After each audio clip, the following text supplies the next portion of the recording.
Test cricket में 2 inning होती है, जिंदगी में एक गलती से दूसरी गलती पे जाने का मौका मिलता है। टेस्ट क्रिकेट 5 दिन चलती है, जिंदगी अरसों चलती है। देयर इज अ टुमारो ना उसमें भी। और अगर खराब वक्त आ जाता है हमारी जिंदगी में, थोड़े दिन थोड़ा महीने, शांत रहो। एक सेशन में बॉलर ऊपर चढ़ा हुआ था और राहुल पंत ने क्या किया, they played up that session. आ गई धूप, आ गया अच्छा वक्त, अब मारो। ये तो है, ऐसा ही होता है, आपको पता है, ऐसा ही होता है नितिन जी। नहीं सेव किया कीजिए रोज। नहीं वो आपको पता है ना, क्या जो भी है। नहीं आप सही कह रहे हैं। केएल राहुल मतलब इन्होंने बड़ी अच्छी पारियां खेली हैं कई, और केएल राहुल का करियर जो है, कोई भी अगर कहेगा, केएल राहुल भी कहेंगे या उनके जो ससुर जी हैं सुनील शेट्टी जी, शेट्टी वो भी कहेंगे, तो वो भी कहेंगे कि मतलब क्या कहते हैं उसको, अनफुलफिल्ड। बट केएल राहुल ने जो पहली इनिंग में 42 रन, अनफुलफिल्ड, सो पहली इनिंग के 42 रन कंट्रीब्यूटेड। बट ये जो आज उन्होंने बैटिंग की है, मैं इस पारी को, इन्होंने बहुत मतलब इनके 8वां या 9वां सौ है ना, बट मैं इस पारी को रखता हूं यहां। ये इन्होंने जो बैटिंग की है, इन्होंने इंग्लैंड को चांस ही नहीं दिया। And KL Rahul also I think needs to introspect now, go back, आज रात को अपने आप को पूछे कि यार मैं ये हूं और मैं ये बना नहीं था आज तक। मुझे 59 टेस्ट मैचेस हो गए, और ये उन्होंने भाई ऐसी स्किल दिखाई है, ऐसी मेंटल रिजॉल्व दिखाया है। ऋषभ पंत तो भाई जब बैटिंग करने आए थे पहले 20 रन पता ही नहीं चला वो क्या करना चाहते हैं, मैं यहाँ आउट हो जाऊं वहां आउट हो जाऊं।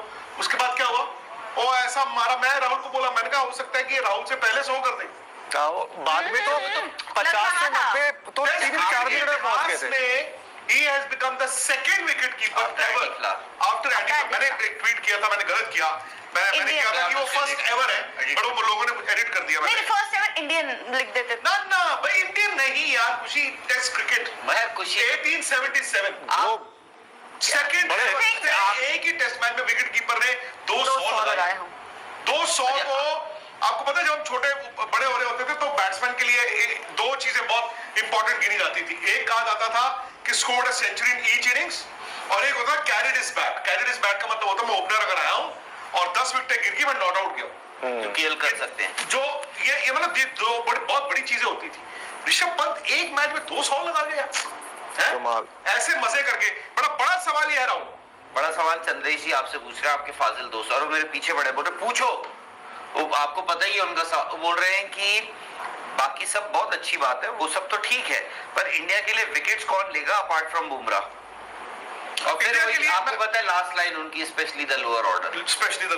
नहीं मैं देखो, मैं ये कह रहा हूं कि India is very very very comfortable. मैंने ये नहीं कहा कि इंडिया मैच जीत गया, India is ahead in this game. अब तो आगे आ गया, जो अभी तक नहीं हुआ था, ये फैक्ट है। अब चंद्रेश देखो, अरिथमेटिक की बात आती है, ठीक है, अब से 9 मिनट बाद 8 मिनट बाद मैच शुरू होगा 8:30 बजे इंडिया में, और 11 बजे तक आप खेलते हैं।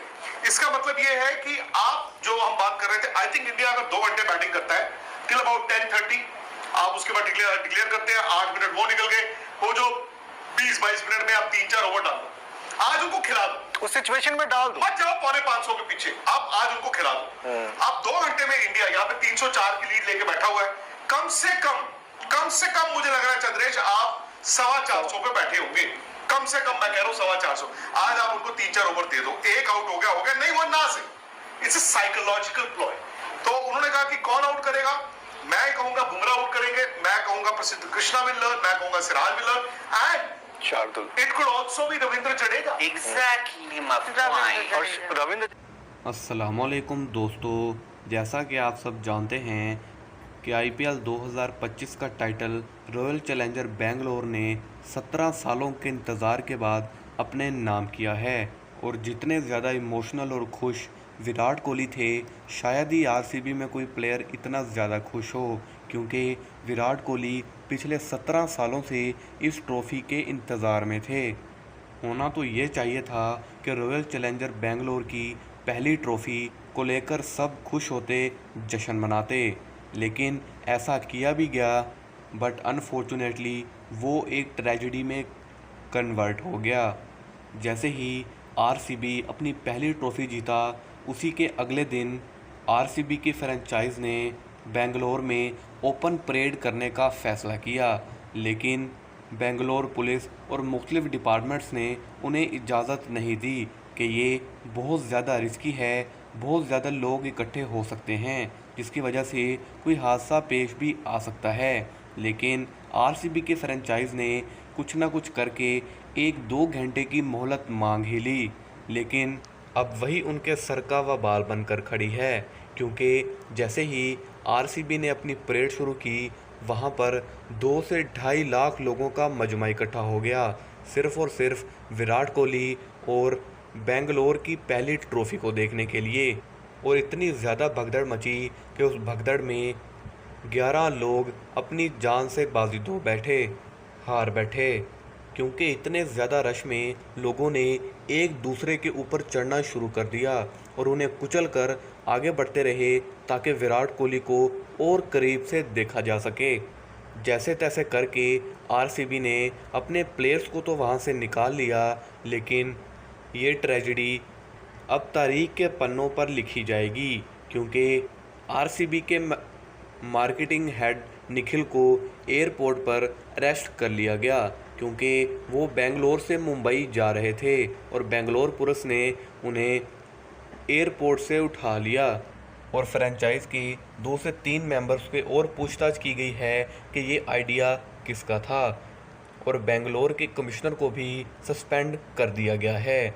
लेकिन गलती किसी की भी हो, 11 लोग अपनी जान से हाथ धो बैठे हैं। अब उसका ज़िम्मेदार कौन है? क्या वो आरसीबी के फ्रेंचाइज है, बेंगलोर पुलिस है, या फिर दूसरे डिपार्टमेंट्स हैं?